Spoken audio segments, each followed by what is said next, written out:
अभय mention के सामने आकर रुकी। अभय कार से बाहर निकला और मेंशन के अंदर चला गया। वो सीधे अपने रूम में चला गया। रूम का दरवाजा बाहर से बंद था। उसने दरवाजा खोला और रूम के अंदर चला गया। थोड़ी ही देर में फ्रेश होकर वो रूम से बाहर आ गया। उसकी नजरें पंछी को ही ढूंढ रही थीं। तभी उसे संध्या जी देख लेती हैं और पूछती हैं, अभय आप इतनी जल्दी आ गए, कुछ काम था? वो नो मॉम, आज ऑफिस में ज्यादा काम नहीं था, बस कुछ फाइनल्स चेक करने थे, तो मैं वो घर पर ही कर लूंगा। अभय ने अपने गीले बालों को तौलिए से पोंछते हुए कहा। हो, अच्छी बात है, संध्या जी कहकर जाने लगी। तभी अभय पूछता है, मॉम राज कहाँ है? राज तो बाहर। ये कहते कहते संध्या जी रुक गई और अभय की तरफ एक नजर देखकर बोली, राज तो पंछी को बाहर घुमाने ले गया है। पंछी राज के साथ है। ये जानकर अभय के चेहरे पर हल्का सा चिड़चिड़ापन आ गया और उसने कहा, मॉम ये राज सिर्फ पंछी का टीचर बनकर उसे पढ़ाई लिखाई सिखाएगा या ऑफिस के कुछ काम भी करेगा? क्या वो भूल गया है कि अभय एंटरप्राइजेस के 40% की पार्टनरशिप उसके पास है? इतनी मेहनत से वो 40% तक पहुंचा है और बस एक लड़की के लिए इस तरीके से लापरवाही कर रहा है। क्या उसे अब अपनी गलती पर पछतावा हो रहा है? अभय बेटा, आपको राज की चिंता करने की कोई जरूरत नहीं है। वो बहुत समझदार है और सबसे बड़ी बात कि उसे अपने अच्छे बुरे की समझ है, जिसकी वजह से आपको या मुझे उसकी चिंता करने की कोई जरूरत नहीं है।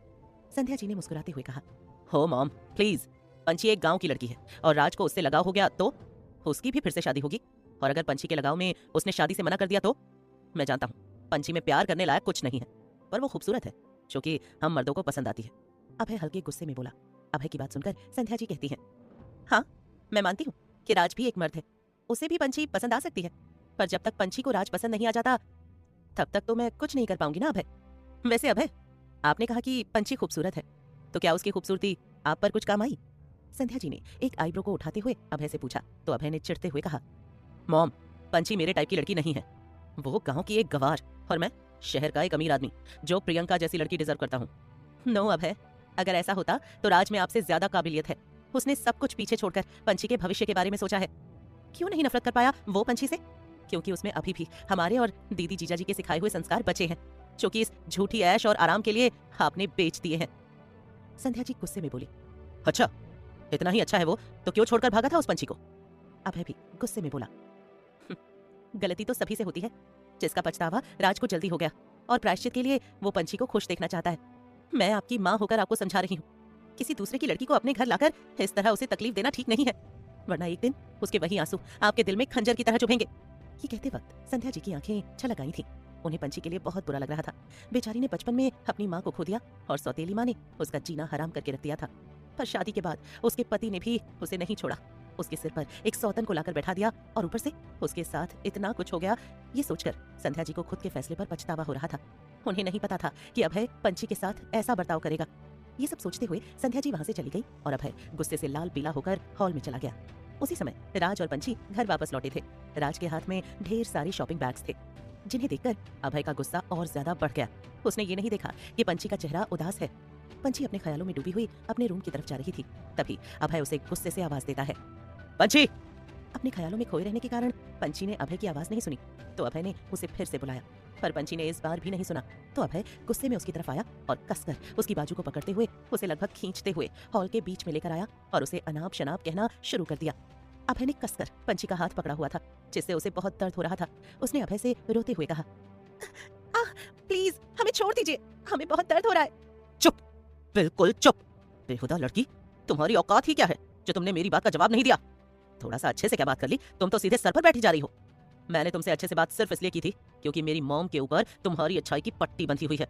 गंवार कहेगी, दिखा दी ना अपनी गांव की औकात। अच्छा हुआ जो तुम्हारी माँ बचपन में ही तुम्हें छोड़कर चली गई, वरना आज उन्हें खुद के जन्म दिए हुए बच्चे को देखकर शर्म आती।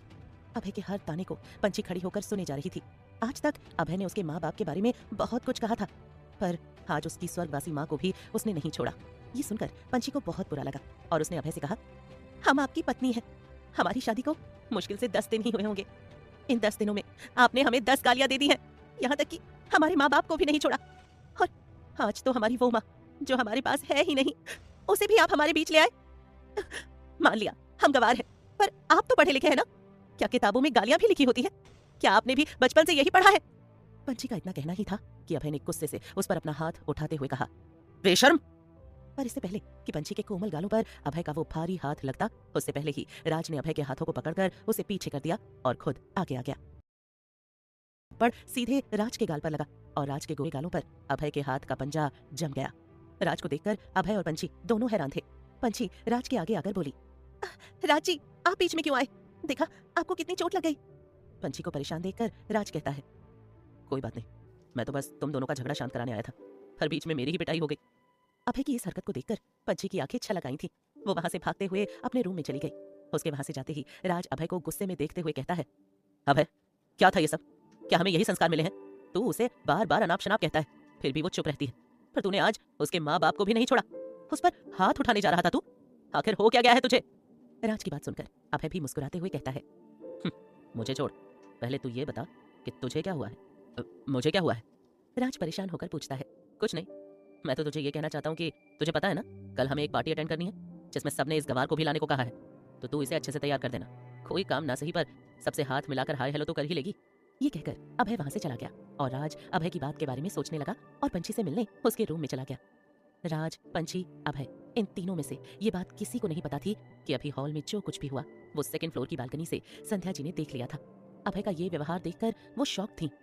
राज पंची के रूम के सामने आकर दरवाजा नॉक करने लगा तो पंची ने अपने आंसुओं को पोंछते हुए कहा, आ जाइए। तो राज अंदर आया और पंची से हड़बड़ी में बोला, पंची, तुम्हें कौन कौन से गाने आते हैं? पंची, तुम्हें कौन कौन से गाने आते हैं? जी राज जी, भक्ति भरे संगीत। पंची राज को देखते हुए बोली, और बॉलीवुड के हिंदी गाने नहीं आते? राज पंची को देखते हुए पूछता है, हाँ आते हैं ना, पर आप ये सब क्यों पूछ रहे हैं? पंची, तुम्हारी आवाज बहुत मीठी है, तुम्हें अभय की टक्कर तक पहुंचाने के लिए सिंगिंग का सहारा लेना पड़ेगा। राज पंची को देखते हुए कहता है। पंची राज की बात सुनकर उसे अपनी हैरान आंखों से देख रही थी। उसने घबराते हुए कहा, नहीं, एक गायक बनना? नहीं नहीं, हमसे ये नहीं होगा। पंची अपने हाथों को ना में हिलाते हुए कहती है। पंची की बात सुनकर राज उसके पास आकर बैठ गया और उसे मनाते हुए बोला, पंची, तुम कोशिश तो करो, तुम कुछ भी कर सकती हो, चाहे वो बॉक्सिंग हो या सिंगिंग। नहीं राजी, आप समझने की कोशिश कीजिए, अगर हमारा गाना किसी को पसंद नहीं आया तो सब हमें जूते मारेंगे। पंची अपनी आंखों को बड़ा करते हुए कहती है, नहीं मारेंगे, मैं हूं ना। राज शांत लहजे में बोला, और अगर मार दिए तो? पंची राज को देखते हुए बोली, मैं हूं ना, उन जूतों को तुम्हारे पास आने से पहले मैं अपने ऊपर ले लूंगा। वैसे तो ये बात राज ने मजाक में कही थी, पर राज की ये बात पंची के दिल को छू गई। उसने राज के गालों की तरफ देखा जिस पर अभी भी अभय के पंजों के निशान थे। पंची ने अपने मन में कहा, अगर आपको हमारी इतनी ही फिक्र थी तो हमें मंडप पर अकेले छोड़कर क्यों चले गए? पर आपने इन दिनों में जो कुछ भी किया वो सब हमारी भलाई के लिए ही था, और आज जो आप कह रहे हैं वो भी हमारी खुशियों के लिए है।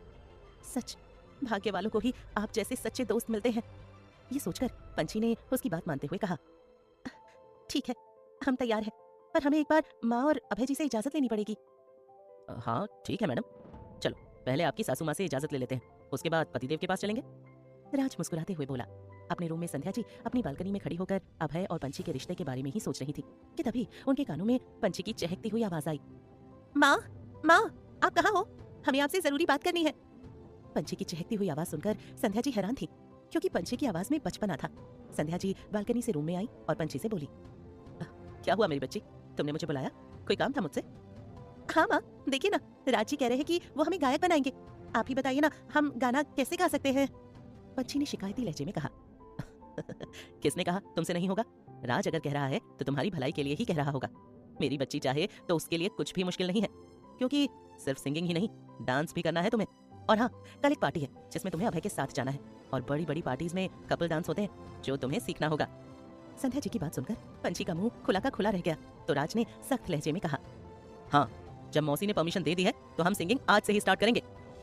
पर हमने अभी तक अभय जी से इजाजत तो ली ही नहीं। पंची परेशान होकर कहती है, अभय से इजाजत लेने की कोई जरूरत नहीं है, हम उसकी माँ हैं, और तुम्हारे लिए इन 6 महीनों में जो भी डिसीजन लेना होगा वो या तो मैं या राज लेंगे। संध्या जी थोड़ा सख्त होकर बोली। तो पंची ने हाँ में अपनी गर्दन हिला दी। तो संध्या जी राज को देखते हुए पूछती हैं, राज बेटा, क्या हमें पंची के लिए कोई टीचर रखना पड़ेगा गाना सिखाने के लिए? नो मौसी, पंची की आवाज बहुत मीठी है, अगर पंची बिना म्यूजिक के भी गाना गाएगी ना तो उसे भी सब उतना ही पसंद करेंगे जितना गाने को म्यूजिक के साथ करते। उसको क्या है? अच्छा, तो राज हम अभी क्या करने वाले हैं? संध्या जी पूछती है। वो मौसी, अभी पंची को एक गाना गाने को देना पड़ेगा जिसका मैं वीडियो बनाकर सोशल मीडिया पर पोस्ट कर दूंगा, जिससे लोग सोशल मीडिया पर पंची की आवाज सुनकर उसे वोट कर सकें। अगर पंची की आवाज सबको पसंद आ गई तो सोशल मीडिया पर पंची के गाने के फैंस और फॉलोअर्स दोनों बढ़ जाएंगे। उसके बाद कुछ कॉम्पिटिशन्स और फिर स्टेज पर गाना गाना, जिससे पंची बहुत जल्द एक बड़ी सिंगर बन सकती है। अच्छा, वो तो ठीक है, पर कोई प्रॉब्लम तो नहीं होगी ना? संध्या जी राज से पूछती है।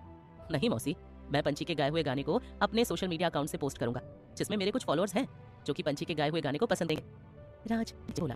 पंछी को सोफे पर बैठा देती है और घर के नौकर को हारमोनियम लाने के लिए कहती है। थोड़ी ही देर में पंछी की आंखों के सामने हारमोनियम था जो उसे बजाना नहीं आता था। पंछी बहुत घबराई हुई थी। उसे पहली बार गाने में इतना डर लग रहा था। डर की वजह से उसकी आंखें भी नम हो गई थी। वो अपनी नम आंखों से एक बार राज को देखती तो दूसरी बार संध्या जी को, मानो वो उन दोनों से रहम की भीख मांग रही हो। पर आज पंछी पर किसी ने भी रहम नहीं किया। तो आखिर में पंछी को गाना गाना ही पड़ेगा, ये सोचकर वो सामने की ओर देखने लगी। उसकी नजरों के सामने एक कैमरा था जिसके पीछे से राज उसे देख रहा था। संध्या जी जानती थी कि पंछी को हारमोनियम बजाना नहीं आता और वो बहुत घबराई हुई भी है, जिसके कारण हारमोनियम बजाने के बहाने संध्या जी उसके बगल में बैठ गई। अपनी माँ को अपने करीब देखकर पंछी के दिल को सुकून मिला। तो राज कैमरे के पीछे से दोनों को देखते हुए बोला, 1 2 3 स्टार्ट। राज के इतना कहते ही संध्या जी ने हारमोनियम को बजाना शुरू कर दिया। देखते ही देखते हारमोनियम से एक सुरीली धुन निकलकर पूरे रूम में फैल गई। उस धुन को सुनकर पंछी भी गाने की धुन में मगन हो गई और उसके होंठ खुद ब खुद गाना गाने लगे। ओ कान्हा अब तो मुरली की मधुर सुना दो तान, ओ कान्हा अब तो मुरली की मधुर सुना दो तान, तेरे मिलन को व्याकुल है कब से मेरे प्राण, मधुर सुना दो तान, ओ कान्हा अब तो मुरली की मधुर सुना दो तान। गाना खत्म होते ही राज ने रिकॉर्डिंग को ऑफ कर दिया और पंछी के गाने को सुनकर जोर से ताली बजाने लगा। संध्या जी भी पंछी के लिए तालियां बजा रही थी। उन दोनों को खुद के लिए ताली बजाता देख पंछी खुश हो गई और उसने अपनी खुशी में संध्या जी से लाड़ में पूछा, माँ हमने अच्छा गाया ना, आपको पसंद आया ना माँ? उसकी लाड़ भरी आवाज सुनकर संध्या जी ने भी उसे लाड़ करते हुए कहा, हाँ मेरी बच्ची, तुमने बहुत अच्छा गाया, देखना सबको मेरी बच्ची का गाया हुआ गीत जरूर पसंद आएगा। संध्या जी की बात सुनकर पंछी की खुशी और भी बढ़ गई। उसने राज को देखते हुए कहा, हमें भी हमारे गाने वाला वीडियो देखना है। राज जो पंछी का गाने वाला वीडियो ही देख रहा था, अचानक से पंछी के बचपने वाली आवाज सुनकर शॉक था, क्योंकि पंछी की आवाज में बचपने के साथ साथ जिद भी थी। राज ने पंछी के अंदर आज पहली बार ये सब कुछ देखा था।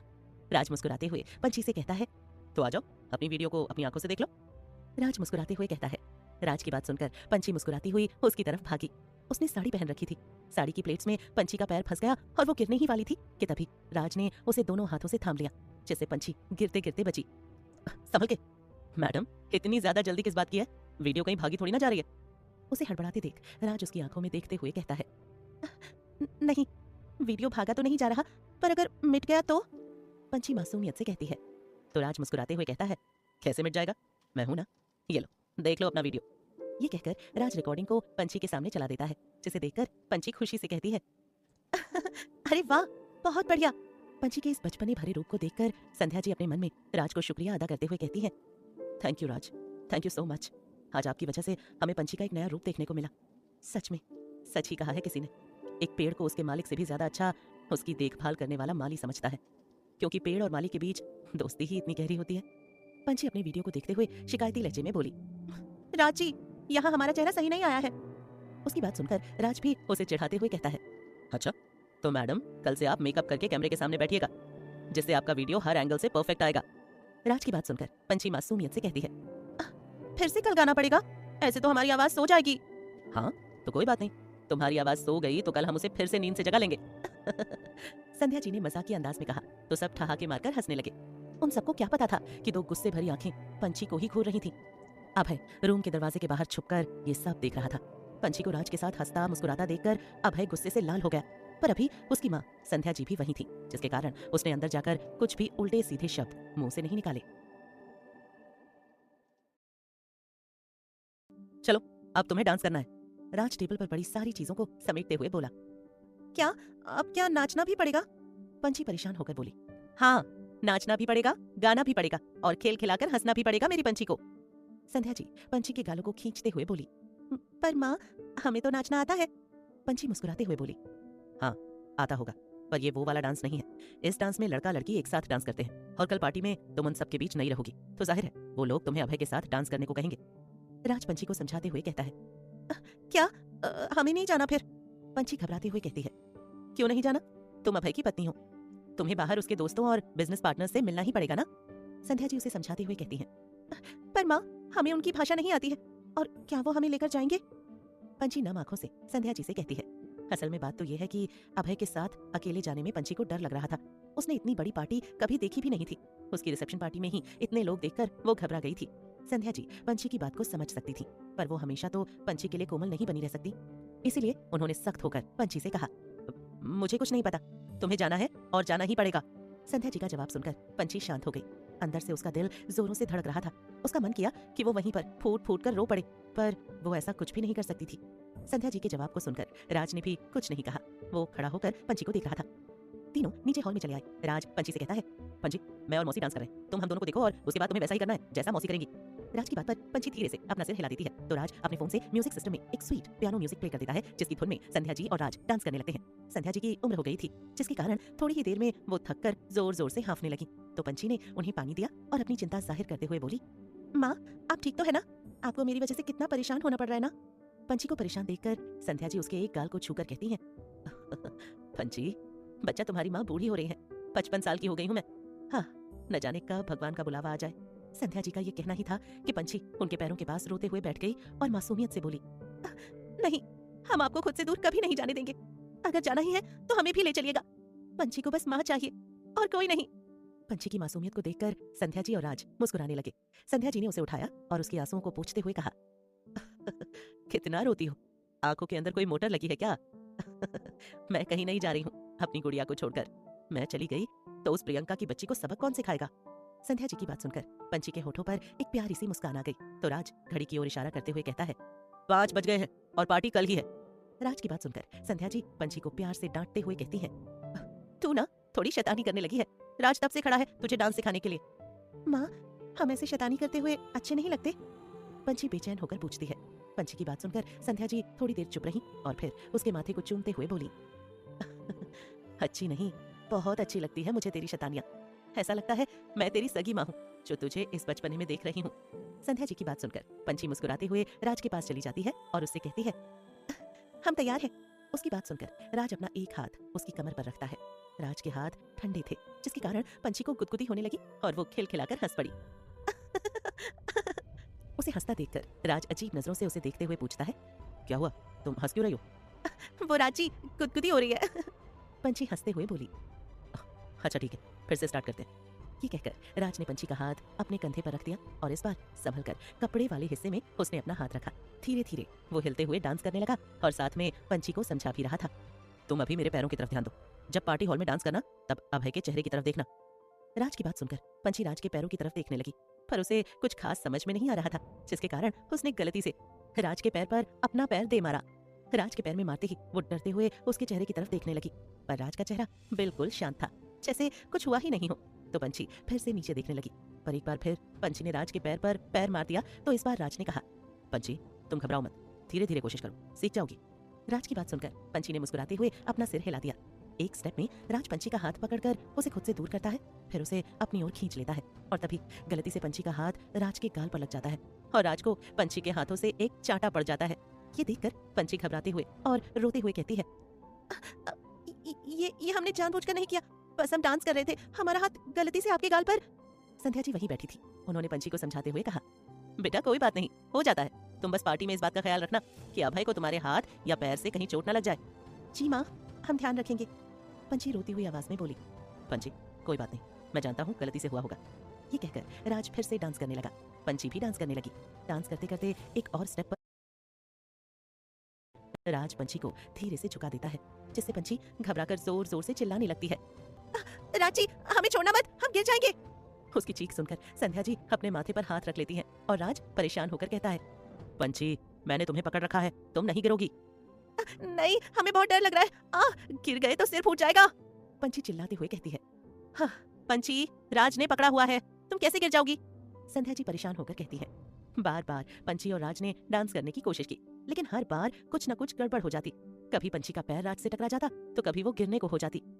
संध्या जी पंची की इन शरारतों से परेशान होकर वहां से चली गई। राज भी अब तक थक चुका था, लेकिन उसके भीतर का सेल्फ कंट्रोल उसे शांत बनाए हुए था।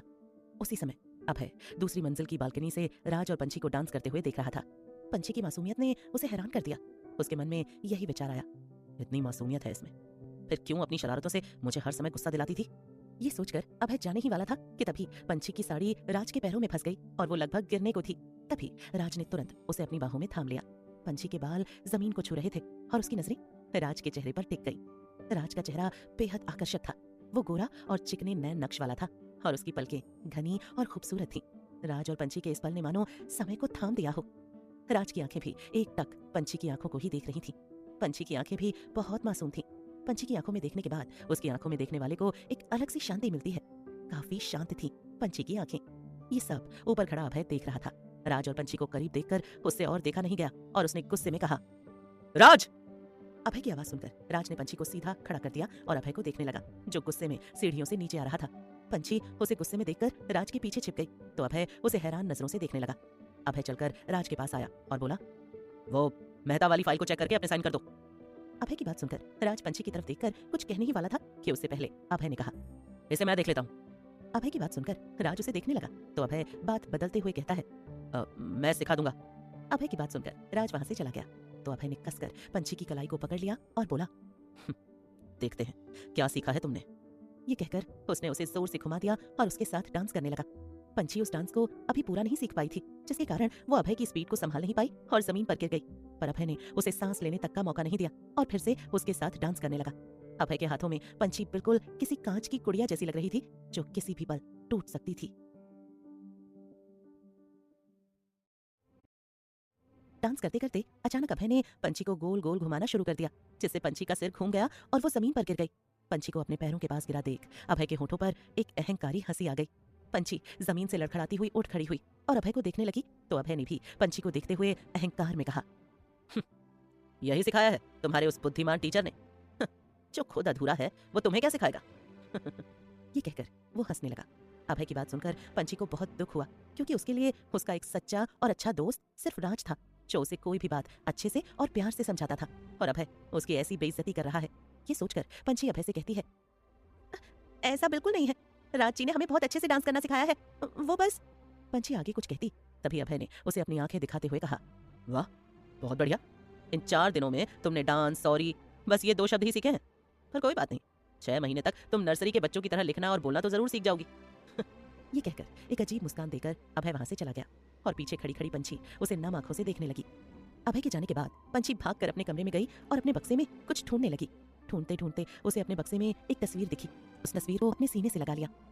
वो उस तस्वीर को अपने सीने से लगाए रही। उसके चेहरे के भाव कुछ अजीब थे। उसे देखकर लग रहा था कि वो अंदर ही अंदर घुट रही है। जब घुटन उसकी बर्दाश्त से बाहर हो गई तो उसने अपने मुंह पर हाथ रखा और जोर जोर से रोने लगी। वो रोते रोते बस यही कह रही थी, माँ, माँ, क्या कसूर था मेरा? क्यों छोड़कर चली गई तुम मुझे? क्यों नहीं ले गई अपने साथ? तू देख रही है ना माँ, अब और बर्दाश्त नहीं होता। दिल में बहुत चुभता है ये सब। तेरी बहुत याद आती है माँ। तूने क्यों मुझे अकेला छोड़ दिया? तेरे दिल को मेरे आंसू घायल नहीं करते माँ। माँ, मैंने अमीर पति से शादी करने के कोई सपने नहीं देखे थे, तो मुझे अमीर पति क्यों मिला? हाँ, क्या मेरी जिंदगी में खुशियों के 2 पल कोई नहीं भर सकता? क्या मुझे जिंदगी भर यूं रोकर ही बिताना पड़ेगा माँ? माँ, शरीर के जख्म तो मैं सह लूंगी, पर मन में लगे जख्मों को सहना बहुत मुश्किल है माँ। ये कहकर उसने अपना माथा उस बक्से में ठोक लिया, जिससे उसका माथा फट गया और खून निकलने लगा। घर का एक बूढ़ा नौकर जो पंछी को शाम की आरती के लिए कहने गया था, उसने ये सब देख लिया और भागते हुए संध्या जी के पास चला गया। पर तभी उसे रास्ते में राज दिख गया। उस नौकर को इतना घबराया हुआ देखकर राज उससे पूछता है, काका क्या बात है, आप इतने घबराए हुए क्यों लग रहे हैं? अरे राज बाबा, पंछी बिटिया का माथा फूट गया है, सर से खून निकल रहा है, हम संध्या मैडम को बुलाए जा रहे हैं। क्या? पंछी का सिर फट गया है? कहाँ है वो? राज घबरा कर बोला।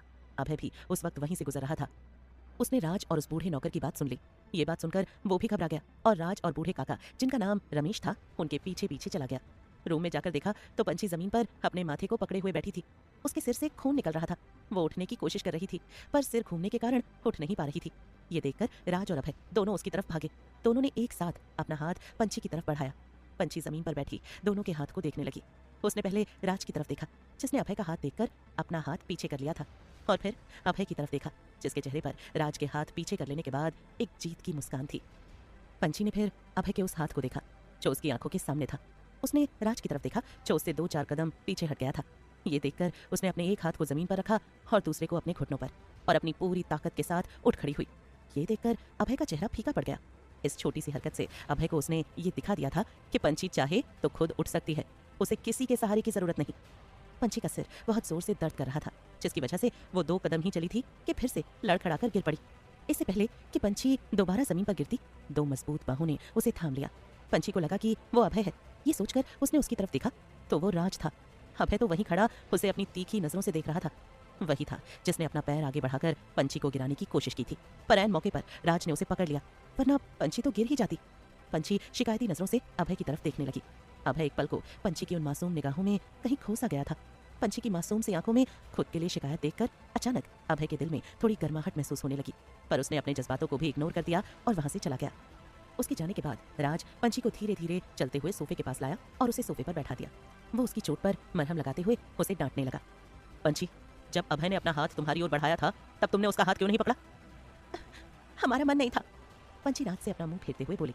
राज समझ सकता था कि जरूर अभय ने कुछ किया होगा। बात को बदलते हुए राज पंछी से पूछता है, पंछी, ये चोट कैसे लगी तुम्हें?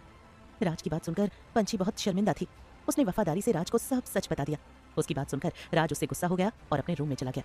पंछी उसे मनाने उसके पीछे पीछे गई, पर राज उससे ना खुश होकर बोला, हो प्लीज पंछी, तुम अगर चाहती हो कि मैं तुम्हारी चिंता ना करूं तो चुपचाप अपने रूम में रेस्ट करो। राज की बात सुनकर पंछी वहीं रुक गई। इन कुछ दिनों में उसने इंग्लिश बोलना ना सही, पर सुने हुए शब्दों को समझना तो सीख ही लिया था। अगले दिन पार्टी थी, पर बीच में सिर फट जाने की वजह से पंछी और कुछ सीख नहीं पाई। शाम को संध्या जी ने उसे खुद तैयार किया। पंछी ने क्रीम कलर की सिल्क साड़ी, जिसका बॉर्डर पिंक कलर का था और उस पर गोल्डन जरी का काम किया हुआ था। पंछी के ऊपर वो साड़ी बेहद प्यारी लग रही थी। उसे उस साड़ी में देखकर आंखों को सुकून मिल रहा था, क्योंकि पंछी की सुंदरता उसकी सादगी में थी। आज संध्या जी ने उसे बहुत ही खूबसूरत तरीके से तैयार किया था। उसके बालों को आगे से रोल करके पीछे से स्ट्रेट कर रखा था। आंखों में काजल और आईलाइनर और मस्कारा, इन सब से पंछी बहुत ही सुंदर लग रही थी। उसके कोमल गुलाबी होठों को और भी ज्यादा खूबसूरत दिखाने के लिए गुलाबी रंग की लिपस्टिक, माथे पर व्हाइट स्टोन की छोटी सी बिंदी। संध्या जी ने आज उसे अपना ब्रांडेड एडी का डायमंड नेकलेस पहनाया था और हाथों में सफेद मोतियों की चूड़ियां। सच में उस पहनावे में वो बहुत ही सुंदर लग रही थी, पर आज उसमें वो बात नहीं थी जो उसके रोज के पहनावे में होती थी, क्योंकि आज उसके चेहरे की मुस्कान उसके चेहरे से कोसों दूर थी। उसका चेहरा कुछ मायूस सा लग रहा था। थोड़ी देर में अभय नीचे आया और पंछी को देखकर अवाक रह गया। अपनी झूठी शान और शौकत की खातिर उसने उसे पलट कर भी नहीं देखा। जाते वक्त पंछी की नजरें बस एक ही इंसान को ढूंढ रही थीं, और वो था राज, जो कि अभी भी उससे नाराज था। और पंछी ने कल रात से ही उसे देखा नहीं था, जिसके कारण ना चाहते हुए भी उसके दिल में बार बार राज से मिलने के ख्याल ही आ रहे थे। अभय और पंछी कार में बैठ गए। कार को अभय ड्राइव कर रहा था। कार में एक अलग तरीके की शांति छाई हुई थी। पंछी की नजरें विंडो से बाहर की तरफ थीं। थोड़ी ही देर में वो दोनों रॉयल पैलेस पार्टी हॉल पहुंच गए। पंछी और अभय कार से नीचे उतरे ही थे कि वहां एक और कार आ गई। उस कार को देखकर अभय उस कार के करीब चला गया।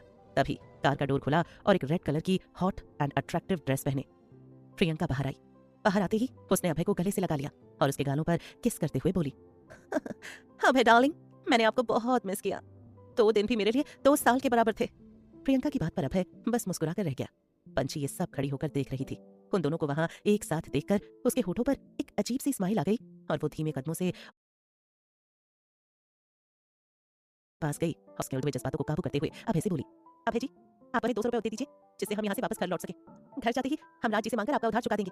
पंछी की बात सुनकर अभय ने कसकर उसकी कलाई पकड़ ली और अपने दांतों को पीसते हुए बोला, चुपचाप जहाँ खड़ी हो वहीं खड़ी रहना, वरना मुझसे बुरा कोई नहीं होगा। जैसा माँ ने सिखाया है वैसा ही करना, वरना। ये कहकर उसने उसकी कलाई मरोड़ दी। पंछी के मुंह से एक दर्द भरी चीख निकली, पर प्रियंका ने उसका मुंह दबा दिया और रौबदार आवाज में बोली, चुपचाप हमारे साथ चलो, और खबरदार अगर किसी को भी हमारे रिलेशनशिप के बारे में बताया तो। ये कहकर उसने अपना हाथ पंछी के बालों की तरफ बढ़ाया ही था कि तभी अभय ने उसका हाथ पकड़ लिया और अपनी डार्क आंखों से उसे घूरने लगा, जैसे कि वो उसे वार्निंग दे रहा हो कि अगर उसने पंछी को हाथ भी लगाया तो उसे उसके गुस्से का सामना करना पड़ेगा। अभय की आंखों को देखते हुए प्रियंका ने झट से कहा, सॉरी, हमें अंदर चलना चाहिए। ये कहकर वो आगे बढ़ गई और अभय ने जोर से पंछी की हथेलियों को पकड़ लिया और उसे लगभग खींचते हुए वहां से अंदर की तरफ ले गया। ये अभय की कैसी मोहब्बत है, खुद ही पंछी को दर्द देता है पर खुद ही बचाता भी है। पंछी की जिंदगी में आंधी नहीं तूफान आते हैं जो कुछ ही पल में उसे तहस नहस करके चले जाते हैं, पर हर तूफान के आने से पहले राज और संध्या जी उसके सामने ढाल की तरह खड़े रहते हैं, खासकर राज। पर आज उसके सामने कोई नहीं था। क्या करेगी पंछी यहाँ अकेली इन अनजान लोगों के बीच? जानने के लिए सुनिए अनचाही मोहब्बत सिर्फ प्रतिलिपि FM पर। वहाँ लगभग सभी औरतें गाउन या शॉर्ट ड्रेसेस में थीं। वो पार्टी काफी क्लासिक और मॉडर्न लग रही थी। पंची अपनी आंखों से पार्टी की चमक धमक देखकर अवाक थी। उसने ऐसी पार्टी की अपने दिमाग में कल्पना भी नहीं की थी, जहाँ एक तरफ कोई अपनी बिजनेस मीटिंग कर रहा था तो कोई शराब के नशे में डांस कर रहा था, कोई बातें कर रहा था तो कोई अपनी सेटिंग कर रहा था। पंची ये सब देखकर अवाक थी। उसे खुद की आंखों पर भरोसा नहीं हो रहा था कि जिस नारी को शर्म और लाज की मूरत बताया जाता है, वो औरतें बाहर ऐसी पार्टीज में अपनी इज्जत भी नीलाम करती हैं।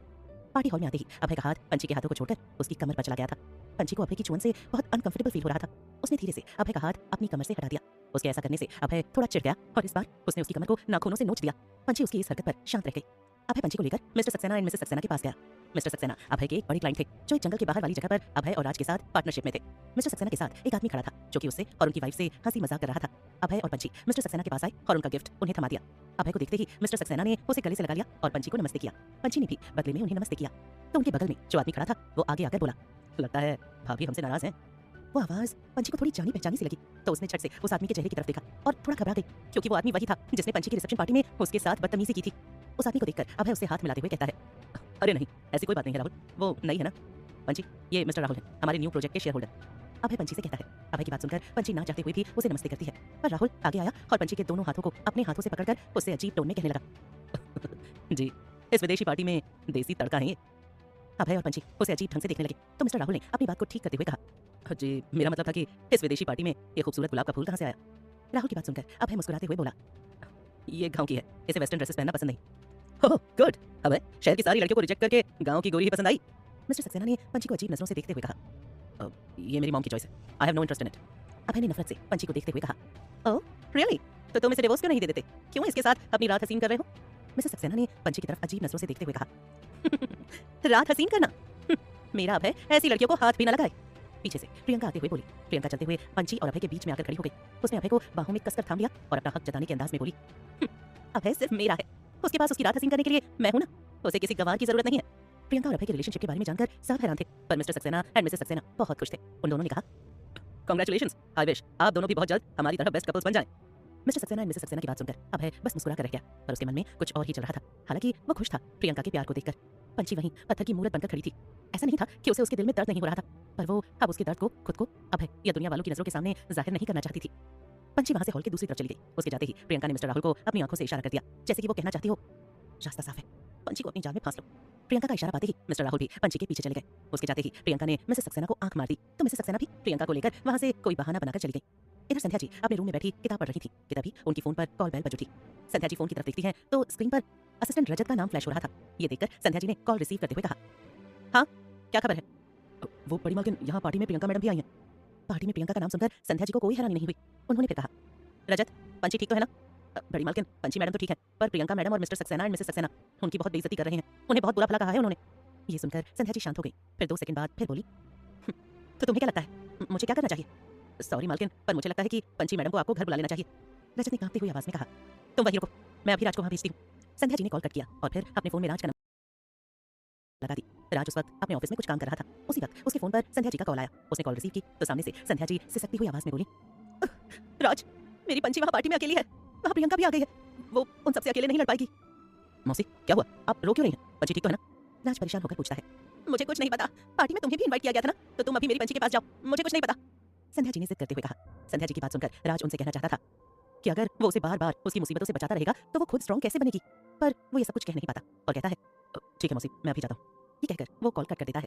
कॉल कट करने के बाद राज वहां से सीधे पार्टी हॉल की तरफ निकल गया। इधर पार्टी में पंची हॉल के एक कोने में आ पहुंची, जहां किसी की भी नजरें उस तक नहीं पहुंच रही थी। वहां जाते ही पंची ने अपने जिन आंसुओं को रोक कर रखा था वो अब बाहर आ गए थे। पंची बार बार अपने आंसुओं को रोकना चाहती थी, पर उसकी पलकों के किनारे उसके आंसुओं की बूंदें जमा हो गई थी। इससे पहले कि उसके आंसू लुढ़क कर उसके गालों तक पहुंचते, किसी ने उसे पीछे से पकड़ लिया।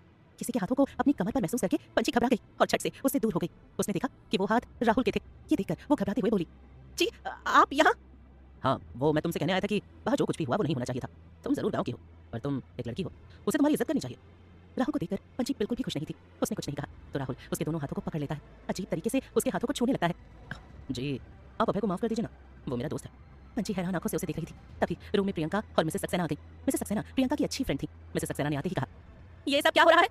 मिसेस सक्सेना और प्रियंका को वहां देखकर मिस्टर राहुल घबरा गए और अपना पल्ला झाड़ते हुए बोले, वो मैंने इस लड़की को रोते हुए देखा तो मैं यहाँ आ गया और इसे अभय की बदतमीजी के लिए माफी मांग रहा था, लेकिन ये लड़की तो मुझ पर ही झपट पड़ी। मिस्टर राहुल की बात सुनकर पंची ने नाम में अपना सिर हिलाते हुए कहा, जी नहीं, ये झूठ कह रहे हैं, हम यहाँ थे और ये यहाँ पर आए। पंची अभी कह ही रही थी कि तभी प्रियंका ने उसे एक जोरदार थप्पड़ मार दिया और गुस्से में बोली, हाँ अभय ठीक कहता है, तुम्हारा चरित्र ही सही नहीं है, एक अनजान आदमी के साथ। छी। ये लड़की गांव से है ना, गांव के लोग ऐसे ही होते हैं, मिसेस सक्सेना ने कहा। तभी मिस्टर सक्सेना अभय को लेकर वहां आ गए। अभय को देखते ही पंची उसके पास जाकर उसके पीछे खड़ी हो गई। पंची को अभय के करीब देखकर प्रियंका ने उसे अभय से दूर धकेल दिया। उसकी इस हरकत पर अभय गुस्से से बोला, ये क्या बदतमीजी है प्रियंका? अभय, बदतमीजी तो इसने की है। प्रियंका की बात सुनकर अभय ने सोचा कि शायद पंची ने प्रियंका से कोई बदतमीजी की होगी। ये सोचकर उसने उसे डांटते हुए कहा, तुम्हारी हिम्मत कैसे हुई बदतमीजी करने की? तुम्हारी मां ने तुम्हें कुछ सिखा के नहीं भेजा है क्या? पंची अभय को कुछ कहना चाहती थी, पर अभय ने उसकी बात नहीं सुनी और उसे माफी मांगने को कहा। पंची जानती थी कि अभय उसकी बात नहीं सुनेगा, जिसके कारण उसने उसे कुछ नहीं कहा, बस उसे अपनी मायूस आंखों से देखने लगी। अभय को कुछ सही नहीं लग रहा था। उसे आज पंची की आंखें बेचैन कर रही थी। उसने गौर से पंची की आंखों में देखा। उसे लगा कि पंची उसे कुछ कहना चाहती है। वो धीरे से पंची के पास आया और अपने दोनों हाथों को उसके चेहरे के पास ले गया। वो उसके चेहरे को अपने हाथों में लेना चाहता था, पर पंची ने उसके हाथों को झटक दिया और वहां से भाग गई। पंची पंची रोती हुई पार्टी हॉल के बाहर आ गई और रात के अंधेरे में खाली सड़कों पर भागने लगी। जब पंची रोते हुए वहां से जा रही थी, उसी समय राज भी पार्टी हॉल में पहुंच चुका था। उसने पंची को वहां से जाते हुए देख लिया था। पंची को रोते देखकर राज भी उसके पीछे चला गया। तभी एक कार तेज रफ्तार से पंची की तरफ आ रही थी। उस कार को अपने करीब आता देखकर पंची चिल्लाते हुए अपने हाथों से अपना चेहरा ढक लेती है। कार पंची से कुछ ही इंच की दूरी पर थी। तभी अचानक किसी ने उसका हाथ पकड़कर उसे खींच लिया। पंची अचानक एक सख्त बाहों से जा टकराई। कार का मालिक, ए पागल है क्या? ये कहते हुए अपनी कार को लेकर वहां से चला गया। तभी राज पंची को खुद से दूर करते हुए उस पर चिल्लाते हुए कहता है, पंची तुम क्या पागल हो गई हो? ऐसे खाली सड़कों पर भागे जा रही हो? अभी अगर उस कार से तुम्हारी टक्कर हो जाती तो? हाँ, तो हो जाने देते ना आप टक्कर। हमारे होने या ना होने से किसको फर्क पड़ता है? अच्छा ही है ना, मर जाने के बाद अभय जी के रास्ते का सबसे बड़ा कांटा उनके रास्ते से हट जाता और आपको भी हमारे पीछे इतनी मेहनत नहीं करनी पड़ती। पंची गुस्से में चिल्लाते हुए बोली, ये क्या कह रही हो तुम? और अभय कहाँ है? किसने तुमसे क्या कहा? बताओ मुझे। राज पंची के पास आते हुए परेशान होकर बोला। अब वो भी इस सबसे परेशान हो गया था। उसकी भी एक लाइफ थी। उसे लगा कि बार बार पंची के करीब रहना पंची और उसके रिश्ते के लिए सही नहीं है। राज की बात सुनकर पंची गुस्से में राज को धक्का देते हुए कहती है, और क्या होगा? अभय जी की जिंदगी में हमारी कोई अहमियत न थी ना होगी। अगर शहर के लोग मन से ज्यादा जिस्म को पसंद करते हैं तो हमें शहर के तौर तरीके नहीं सीखने हैं। अच्छा यही होगा कि आप सब हमें गांव वापस भेज दें। ये कहते हुए उसने अपनी साड़ी के आंचल से अपने आप को ढक लिया। जंगल और पार्टी के हादसे की बात सोच सोचकर पंची के दिल में शहर और अभय दोनों के लिए घुटन सी होने लगी थी। वो रोते हुए वहीं सड़क पर बैठ गई। राज जो कि खड़ा होकर उसकी बातें सुन रहा था, अचानक पंची के मुंह से, अगर शहर के लोग मन से ज्यादा जिस्म को पसंद करते हैं, ये शब्द सुनकर वो समझ गया कि पार्टी में उसके साथ किसी ने बदतमीजी की है, जिस पर अभय ने पंची को ही कसूरवार ठहराया होगा, जिसकी वजह से पंची इस कदर टूट गई है। जिस समय उसे अभय की जरूरत थी, उसी समय अभय ने उसे ठुकरा दिया। इधर पार्टी हॉल में प्रियंका अभय को पंची के लिए परेशान देखकर गुस्सा हो जाती है और उसे भड़काते हुए कहती है, अभय तुमने उस पंची को कुछ कहा क्यों नहीं? उसने मिस्टर राहुल के साथ बदतमीजी की है। प्रियंका की बात सुनकर मिसेस सक्सेना भी उसकी हाँ में हाँ मिलाते हुए कहती है, हाँ अभय, जब हम यहाँ आए तो हमने देखी पंची राहुल छेड़ रही थी। राहुल बार बार से अलग कर रहे थे पर पंची जस्ती के करीब जाती। मिसेस सक्सेना की बात सुनकर अभय राहुल को देखता है, जो कि मिसेस सक्सेना की बात पर अपना सर हिला रहा था। ये बात सुनकर अभय को गुस्सा आ जाता है। फिर धीरे धीरे उसके चेहरे के भाव बदलते जाते हैं, जिसे देखकर प्रियंका मन ही मन खुश हो रही थी। पर अभय उसकी उम्मीदों को चकनाचूर करते हुए बोला, नहीं, ये कोई मिसअंडरस्टैंडिंग होगी। पंची ऐसा कभी नहीं कर सकती। सब अभय को देख रहे थे, पर अभय अपनी बात को जारी रखते हुए कहता है, हाँ मुझे पता है, मैं उसे ज्यादा पसंद तो नहीं करता, पर जहाँ तक मैंने उसे समझा है वो बहुत मासूम है। जितनी वो मासूम दिखती है उससे भी मासूम उसका दिल है। वो ऐसा कभी नहीं कर सकती। पंची के प्रति अभय के भरोसे को देखकर प्रियंका को लगा कि अभय ने इनडायरेक्टली उसके मुंह पर तमाचा जड़ दिया है। इधर सड़क पर पंची नीचे सड़क पर बैठकर रोई जा रही थी। उसके आंसू जैसे बंद होने का नाम ही नहीं ले रहे थे। रोते हुए उसकी आंखों का काजल और आईलाइनर बहकर उसकी आंखों में फैल गया था। राज धीरे से नीचे झुककर अपने घुटनों पर बैठ जाता है। उसने अपना हाथ आगे बढ़ाया और धीरे से पंची के छोटे से चेहरे को अपने दोनों हाथों में थाम लिया। पंची का चेहरा दूध जैसा गोरा तो नहीं था, पर काफी गोरा और मासूम था। उसकी खूबसूरती हल्दी के रंग जैसी थी। पंची का चेहरा भी थोड़ा छोटा था, जो कि बड़े आराम से राज की हथेलियों में समा गया था। ये पहली बार था जब राज पंची को इतने करीब से देख रहा था। पंची की आंखें बंद थी, पर आंसू लगातार बह रहे थे। उसने अपने होठों को गोल कर रखा था, जिसे देखकर समझ में आ रहा था कि वो अभी थोड़ा रूठी हुई है। चांद की रोशनी में पंची का चेहरा बहुत ज्यादा खूबसूरत लग रहा था। अचानक उसे ऐसे देखकर राज को अपने सीने में कुछ धड़कता हुआ महसूस हुआ, जो कि उसका दिल था, जो आज पहली बार किसी लड़की को देखकर धड़क रहा था। वैसे तो राज काफी हैंडसम था। उसकी पर्सनालिटी किसी सुपरस्टार से कम नहीं थी, बल्कि सुंदरता में राज अभय और पंची से भी एक कदम आगे था। उसने धीरे से अपनी उंगलियों से पंची की आंखों के काजल को साफ कर दिया। राज की ठंडी उंगलियों को अपनी आंखों पर महसूस करते ही पंची के दिल में एक अजीब एहसास उभरने लगा। उसने धीरे से अपनी आंखें खोली और उसके सामने राज का हैंडसम सा चेहरा आ गया, जो कि चांद की रोशनी में और भी ज्यादा खूबसूरत लग रहा था। ये देखकर वो उसकी आंखों में देखने लगी। राज भी पंची की आंखों में देख रहा था। दोनों के मन में अजीब सी कश्मकश थी। दोनों अपनी नजरें एक दूसरे से हटाना चाहते थे, पर मन था जो निगाहें हटाने की इजाजत ही नहीं दे रहा था। एक अजीब सा एहसास दोनों के दिलों को अपनी गिरफ्त में करने लगा। राज समझदार था। उसने अपनी पलकों को झपकाते हुए पंची से पूछा, क्या हुआ है? तुम्हें किसी ने कुछ कहा? ये कहते वक्त उसने पंची के गालों से अपने हाथ हटा लिए थे, तो पंची भी नींद से जागी। उसने भी खुद के जज्बातों को काबू किया और राज को पार्टी में हुई सारी घटनाओं के बारे में बता दिया। पार्टी में हुए हादसे को याद करते ही पंची एक बार फिर रोने लगी। उसने रोते हुए राज से पूछा, राज जी, क्या हम गांव से हैं इसलिए सब हमसे नफरत करते हैं? हमें अपना खिलौना समझते हैं? अभय जी ने एक बार भी हमारी बात तक नहीं सुनी। क्या उनकी नजरों में हम इतने गिरे हुए हैं? पंची की बात का राज के पास कोई जवाब नहीं था। उसने अपनी पॉकेट से रुमाल निकाला और पंची के आंसुओं को साफ कर दिया, पर उससे कोई फायदा नहीं हुआ, क्योंकि उसके आंसू फिर से उसकी आंखों से बहने लगे। राज पंची के बालों को उसके कान के पीछे करते हुए कहता है, बात गांव या शहर की नहीं है। शहर भी पहले गांव ही थे, और शहर में हर इंसान अभय, प्रियंका या राहुल की तरह नहीं होते। इन लोगों ने पैसे को अपना बाप समझ लिया है। जिस कारण ये लोग लोगों पर इस हद तक जुल्म कर रहे हैं। और रही बात तुम्हारी, तो ना तुम अभय के लायक हो और ना मेरे। पंछी राज को नम आंखों से देख रही थी तो राज आगे कहता है, तुम इतनी मासूम हो ना कि तुम्हारे लिए इस दुनिया का सबसे अच्छा लड़का भी तुम्हारे सामने अपने घुटने टेक देगा। ये तुम्हारी मासूमियत ही है जिसे लोग तबाह करना चाहते हैं। एक फूल जब खिलता है ना, उस पर हर किसी की नजर होती है, मालिक की, प्रेमी की, शराबी की और बहुत सारे लोगों की। पर आखिर में उसे भगवान के सामने ही माला बनकर जाना होता है। पर कुछ फूलों की किस्मत उनके साथ नहीं होती। वो कभी फेंक दिए जाते हैं तो कभी कुचल दिए जाते हैं, क्योंकि उन्हें जान नहीं होती। वो खुद के लिए लड़ नहीं सकते। पर तुम किसी के पैरों का फूल नहीं हो, खून पानी मांस से बनी एक इंसान हो। और चोट लगने पर या दिल टूटने पर किसी भी इंसान को दर्द होता है, और दर्द सहने से वो और ज्यादा बढ़ता है। जब तक तुम अपने दर्द को खुद से दूर नहीं करोगी, अपने लिए आवाज नहीं उठाओगी, तब तक क्या शहर क्या गांव कहीं सुरक्षित नहीं रह पाओगी। राज पंछी को समझाते हुए कहता है। पंछी राज की बातों को गौर से सुन रही थी। तभी अचानक वो बेचैन होकर राज से पूछती है, राज जी, अगर उस रात की बात हमने अभय जी को बता दी तो वो तो हमें कहीं का नहीं छोड़ेंगे ना? पंछी घबराते हुए कहती है, और अगर किसी ने सच में वैसा किया होगा तो हम तो कहीं मुंह दिखाने के लायक ही नहीं बचेंगे। हमने सुना है कि जिन लड़कियों के साथ कुछ गलत होता है वो आत्महत्या कर लेती है। तो क्या हमें भी? पंछी आगे कह ही रही थी कि राज उसके मुंह पर अपना हाथ रख देता है और उसे घबराहट में अपने सीने से लगा लेता है। पंछी की आत्महत्या वाली बात पर वो भी घबरा गया था, क्योंकि ज्यादातर लड़कियों ने यही किया है। और एक बार पंछी को पता चल गया तो वो भी शायद ये करने की कोशिश न कर ले। ये सोचकर राज घबरा गया। अगले एपिसोड्स 12 AM पर फ्री मिलेंगे, लेकिन अगर इंतजार नहीं